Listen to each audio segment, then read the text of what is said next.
Okay. Baca ke nak mukadimah dia tak ya? Tak apa. Okey. Bos. Kau tak payah mukadimah, bos. Okay.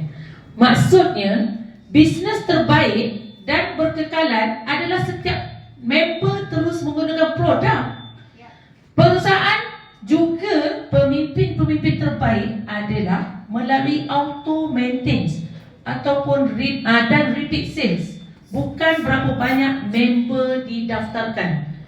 Leader berkualiti adalah pemimpin-pemimpin yang tinggi bonus, unilevelnya dan repeat sale-nya, bukan bonus pairing-nya. Ingat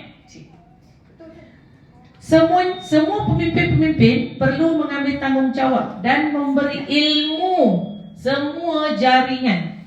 Kejayaan anda semua, bagaimana anda mencorakkan bisnes itu.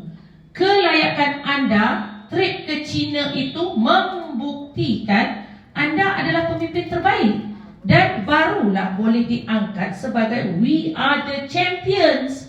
Buat sampai jadi Presiden RF3 World. Tengok pukul berapa?